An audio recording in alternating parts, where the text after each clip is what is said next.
2 semaines se sont écoulées depuis ma dernière vidéo et il s'est passé beaucoup de choses.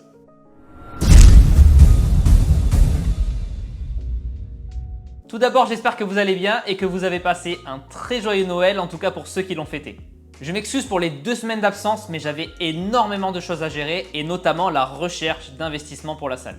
Durant ces 2 semaines, j'ai donc tout tenté ou presque pour obtenir le financement. Et j'ai commencé par toutes les banques de Dubaï. Et là, c'est un vrai sujet, il faut qu'on en parle. On a une chance énorme en France avec notre système bancaire. Alors oui, je suis vraiment sérieux. En France, quand tu as un projet pro, il te suffit de prendre rendez-vous avec le conseiller pro de chaque banque. Tu vas pitcher ton projet, tu amènes tes documents et tu reçois ta réponse, que ce soit un oui ou un non, dans les jours ou semaines qui suivent. Ici, c'est totalement différent.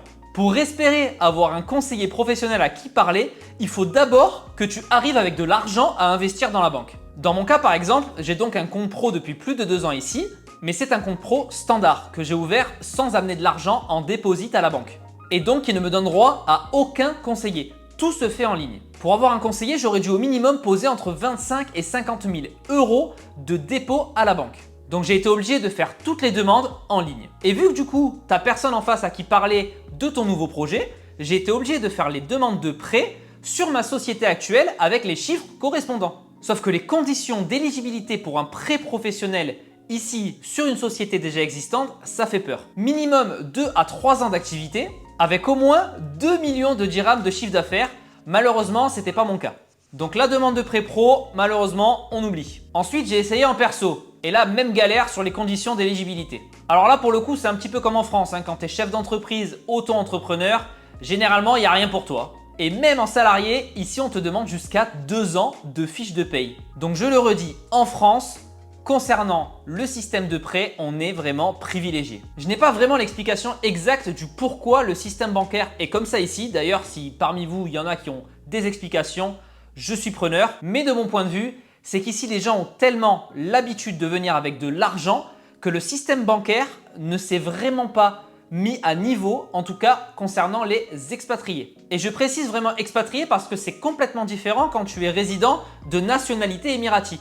Là, pour le coup, les conditions n'ont absolument rien à voir, que ce soit sur l'accessibilité au prêt, que ce soit même sur les taux d'intérêt, ils sont vraiment privilégiés. Ensuite, il y avait la possibilité de faire des dossiers auprès de fonds d'investissement, business angels ou autres. Mais sachant que je demandais 200 000 euros, j'y reviendrai plus tard, ne vous inquiétez pas, on fera une vidéo détaillée sur tout ce que m'a coûté la salle une fois l'ouverture faite. Donc concernant les fonds d'investissement, de 1, la plupart ne prennent pas des dossiers aussi petits. Le ticket d'entrée pour poser un dossier, c'est minimum une demande d'1 million de dollars, ce qui n'est pas, encore une fois, mon cas. Et de 2, je vous rappelle que j'étais quand même vraiment pressé, environ 10-15 jours pour trouver les fonds.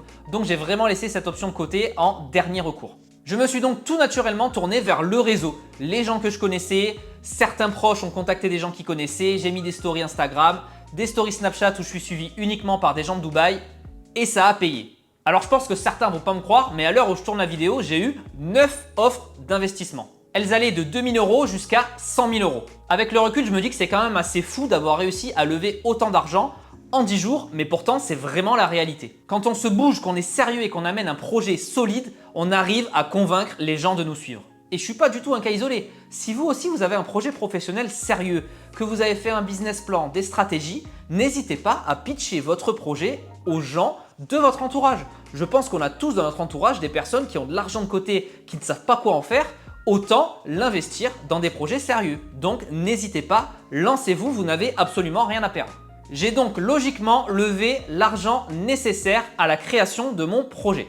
En parallèle, j'ai continué à comparer les offres concernant l'entreprise qui va venir m'effectuer les travaux d'intérieur de la salle de sport. J'ai également lancé la création de la mainland avec Ganu et son équipe. Et j'ai surtout officiellement commandé les machines. Je devrais tout recevoir dans les 3 mois qui suivent, ce qui me laisse largement le temps de faire mes travaux d'intérieur. Ensuite, il n'y aura plus qu'à les installer. Les machines arrivent complètement montées. Donc je devrais ouvrir courant avril, sauf rebondissement. Concernant le fournisseur, parlons-en. Si vous avez suivi toutes les vidéos, je vous expliquais dans l'une d'entre elles que je risquais de switcher le projet pour me limiter la somme d'investissement total et accélérer l'ouverture. C'est ce que j'ai choisi de faire. Mais au-delà de ça, ce que j'ai choisi de faire, c'est de vraiment créer un réseau de salles de sport privées. C'est donc pour ça que j'ai accéléré l'ouverture de ce projet pilote qui est destiné uniquement à prouver la rentabilité de mon concept afin d'attirer des gros investisseurs pour dupliquer à grande échelle.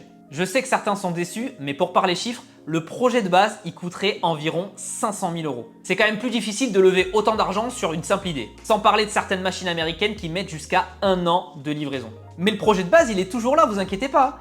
Une fois le concept validé, c'est la suite logique dans laquelle je vais me diriger. Bon, assez parlé, je sais quand même que vous voulez connaître la marque avec laquelle je vais travailler sur ce projet pilote. Mais d'ailleurs, pour ceux qui veulent jouer le jeu, mettez pause sur la vidéo et écrivez-moi en commentaire la marque à laquelle vous pensez. J'ai donc choisi de travailler avec la marque espagnole Fitland pour ce projet. Je pense que certains d'entre vous connaissent déjà, si ce n'est pas le cas, de toute façon, je vous mets tous leurs liens dans la description. Leur catalogue comprend la plupart des machines que je voulais. Personnellement, je les connais depuis 2017. Ils sont déjà implantés aux Émirats, notamment au Binous ou à l'Olympia Gym, donc ils ont l'habitude d'envoyer jusqu'ici. Ils ont franchement été géniaux avec moi, ils ont vraiment compris mon concept, donc c'est vraiment un plaisir de travailler avec eux. Si certains d'entre vous sont intéressés par leur matos, vous pouvez directement m'envoyer la liste ou alors mettre que vous venez de ma part dans la demande de devis sur leur site. On a mis quelque chose en place avec la marque car je pense que ça va faire comme avec Gym Equip qui était inconnu en France avant que je les popularise et donc on va pouvoir jouer sur le volume pour avoir des prix canons. Je devais aller visiter l'usine en décembre et vous filmer tout ça, les coulisses, la production, mais financièrement c'était franchement impossible avec tout ce que j'ai à payer pour la salle. J'espère avoir le budget pour vous faire ça en janvier ou février.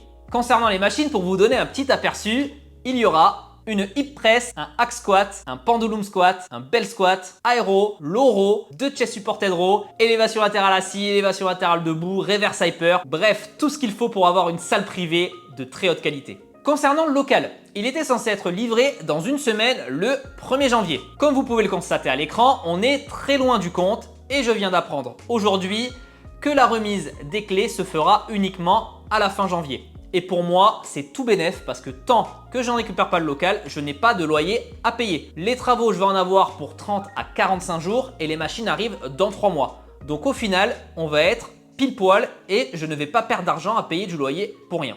Je pense que la prochaine vidéo sera directement au local avec la designeuse. On vous présentera les visuels 3D et elle vous expliquera les travaux que l'on va faire dans le local. Pour ne rien louper, je vous invite donc à vous abonner à la chaîne, à activer la cloche et à liker au passage cette vidéo si elle vous a plu. Quant à moi, je vous souhaite une très belle fin d'année, un très bon réveillon et on se dit à l'année prochaine pour un nouvel épisode.